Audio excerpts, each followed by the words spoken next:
Hello everyone, welcome to the channel Mamta study Mandir. मेरा नाम है ममता। हम पिछली वीडियो में क्लास 8 के साइंस चैप्टर 1 के बारे में पढ़ रहे थे, जिसका नाम है क्रॉप प्रोडक्शन मैनेजमेंट। इस चैप्टर की हमारी ये लास्ट वीडियो है।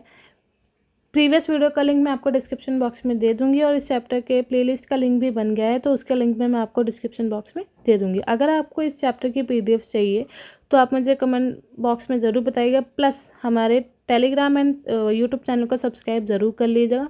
तो बढ़ते हैं हम अपने टॉपिक की तरफ। तो स्टार्ट करते हैं हम अपने टॉपिक से, जिसका नाम है स्टोरेज।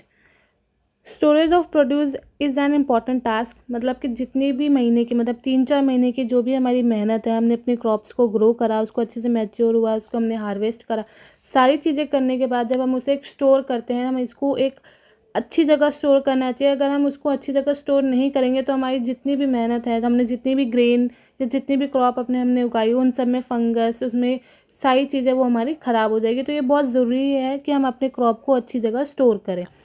तो if the harvested grains are to be kept for longer time, अगर हमें हार्वेस्टेड ग्रेन्स को अगर हमें लंबे टाइम के लिए रखना है तो they should be safe from moisture, insects, rats and micro organisms. उनको हमें मॉइस्चर से, इंसेक्ट से, रैट से और माइक्रो ऑर्गेनिजम्स से बचा के रखना पड़ेगा। Harvested grains have more moisture. जब हम एक नई नई फसल को जब हम काटते हैं तो उसके अंदर मॉइस्चर बहुत ज़्यादा होता है। If freshly harvested grains are stored without drying, अगर हमने उन हार्वेस्टेड क्रॉप्स को बिना सुखाए, बिना ड्राई करे अगर हमने उसको स्टोर कर लिया तो वो ख़राब हो जाएंगे। उसमें ऑर्गेनिजम्स, उसमें माइक्रो ऑर्गेनिज्म सारे अटैक कर जाएंगे, तो वो हमारे यूज़ के लिए नहीं रहेंगे फिर। हेंस बिफोर स्टोरिंग दैम, हमें स्टोर करने से पहले उन ग्रेन्स को सबसे पहले क्या करना है, उनको अच्छे से ड्राई कर लेना है in the sun of reduce the moisture in them. Sun के मॉइस्चर, मतलब सन के अंदर रख देंगे तो वो क्या होगा, मॉइस्चर सारा सन अब्जॉर्व कर लेगा और वो सारी जो ग्रेन्स है वो ड्राई हो जाएगी। This prevents the attack by insects, pets, bacteria and fungi. इससे क्या होगा, इससे ना ही इंसेक्ट्स, ना ही पेट्स, ना ही बैक्टीरिया, ना ही फंगी, ये सारे बैक्टीरिया अटैक नहीं करेंगे। Farmer stores grain in jute bags और मेटालिक बिन्स। जो फार्मर्स होते हैं वो ग्रेन्स को कहाँ पे स्टोर करते हैं, या तो जूट बैग में या मेटालिक बिन्स में।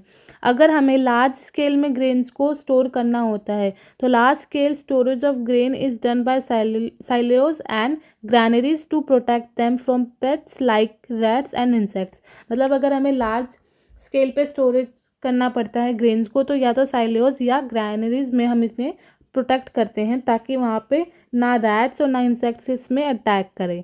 ठीक है। Dried neem leaves are use for storing food grains at home. अगर लोग घर में जैसे स्टोर करके रखते हैं ना ग्रेन्स को, तो वो क्या करते हैं, उसमें ड्राई नीम लीव डाल देते हैं, नीम की पत्ती डाल देते हैं, जिससे उनमें इंसेक्ट्स वगैरह नहीं लगते हैं। For storing large quantity of grains in big godowns, specific chemical treatments are required to protect them from pets and micro organisms. जैसे लार्ज क्वांटिटी में जब हम ग्रेन्स को स्टोर करते हैं तो उनके लिए स्पेसिफिक गोडाउंस बनाए जाते हैं, स्पेसिफिक ट्रीटमेंट करा जाता है उनके ऊपर, ताकि उनमें पेट्स और माइक्रो ऑर्गेनिजम्स ना लगे। जैसे हमने अभी पीछे पढ़ा ना कि हम ग्रेन्स को साइलोज में स्टोर करके रखते हैं, तो वो इस तरह का बना होता है, इसमें हम ग्रेन्स को स्टोर करते हैं और जूट बैग में डाल के हम उनको एक ऐसे गोडाउन टाइप में हम उन्हें सेव कर देते हैं, जिसको हम ग्रैनरीज बोलते हैं। ठीक है। अब प्लांट्स एंड एनिमल्स दोनों से हमें फूड मिलता है। जैसे यहाँ लिखा गया है कि plants animals also provide us with different kind of foods. Plants भी हमें फूड प्रोवाइड करते हैं और एनिमल्स भी हमें फूड प्रोवाइड करते हैं। Many people living in the coastal areas consume fish as a major part of the diet. जो लोग कोस्टल एरियाज में रहते हैं वो ज़्यादातर फिश को कंज्यूम करते हैं, क्योंकि उनका जो मेजर डाइट होती है, खाने का जो मेन पार्ट होता है, वो होता ही क्या है, फिश होता है।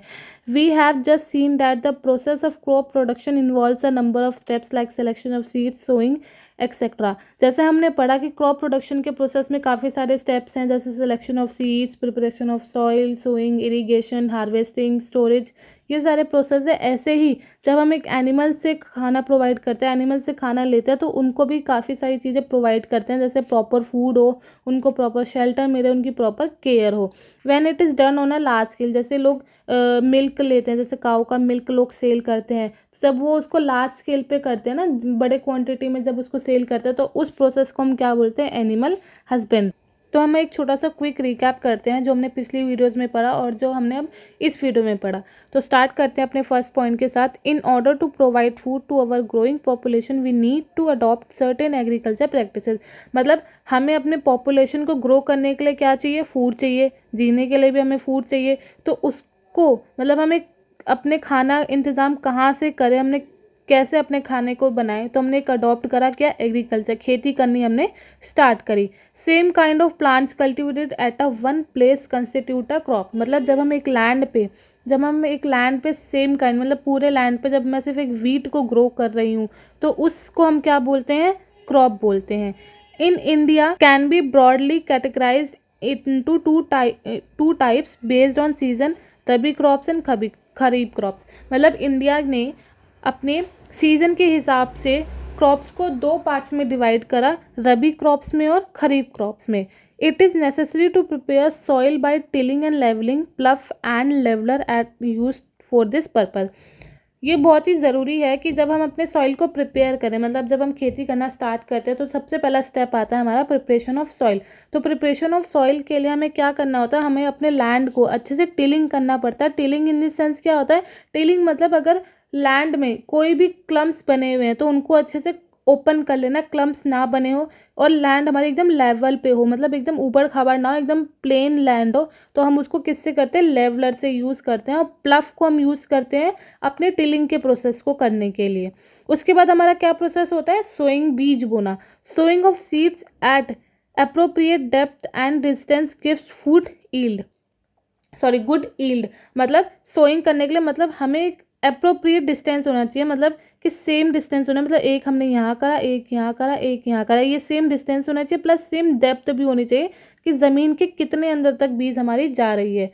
Good variety of seeds are sown after selection of healthy seeds. Sowing is done by seed drill. मतलब हमें एक तो गुड क्वालिटी की सीड्स लेनी चाहिए, क्योंकि अगर हम गुड क्वालिटी की सीड्स नहीं लेंगे तो हमारी क्रॉप्स अच्छे से ग्रो नहीं करेगी। मैंने अपनी पिछली वीडियो में बताया है कि हम गुड वैरायटी ऑफ सीड्स को कैसे पता कर सकते हैं, तो इसके लिए आप मेरी प्रीवियस वीडियो को ज़रूर देखिएगा। सिलेक्शन ऑफ हेल्दी सीड्स हो गया। Sowing is done by seed drill. और सोइंग किस मशीन के द्वारा किया जाता है, सीड ड्रिल एक मशीन है उसके द्वारा किया जाता है। ठीक है। Soil needs replenishment and enrichment through the use of organic manure and fertiliser. मतलब सॉइल की क्या होती है, फर्टिलिटी जैसे कम होती है, जैसे सॉइल की उपजाऊ जैसे हम बोलते हैं वो अगर कम होती है तो उसमें हम मैन्योर या फर्टिलाइज़र यूज़ करते हैं। मैन्योर जो है वो हमारा ऑर्गेनिक तरीके से बनता है, जो कि हम एनिमल वेस्ट, प्लांट वेस्ट, इसको हम अपने एक सॉइल में क्या करते हैं, गड्ढा करते हैं और उसमें इसको डाल के उसको बंद कर देते हैं और काफ़ी करोड़ों सालों बाद वो एक मैन्योर में कन्वर्ट हो जाती है। सेम फर्टिलाइज़र क्या है, फर्टिलाइज़र केमिकल से बने होते हैं और ये फैक्ट्रीज में बनते हैं। ठीक है। तो फर्टिलाइज़र हमारे सॉइल को हार्म कर सकता है, मैन्योर नहीं करेगा, बल्कि फर्टिलाइज़र्स में हमारे जो न्यूट्रिशंस है वो रिच अमाउंट में होते हैं, मैन्योर से कम में। बट मैन्योर हमारे लिए ज़्यादा सही है एज़ कम्पेयर टू फर्टिलाइज़र। तो use of chemical fertiliser has increase tremendously with the introduction of new crops varieties. Supply of water to crops at appropriate interval is called irrigation. मतलब irrigation कहने का क्या है कि जब हम अपने क्रॉप्स में वाटर का सप्लाई करते हैं तो उस प्रोसेस को क्या कहते हैं, irrigation. Weeding involves removal of unwanted and uncultivated plants called weeds. मतलब वीड्स क्या होते हैं, जो प्लांट्स जिनको हम उगाते नहीं हैं, जो अनवांटेड होते हैं, जो प्लांट्स हमें नहीं चाहिए अपने आप उग जाते हैं, उसको हम क्या कहते हैं, वीड्स। और उन अनवांटेड प्लांट्स को निकालने के प्रोसेस को क्या बोलते हैं, वीडिंग बोलते हैं।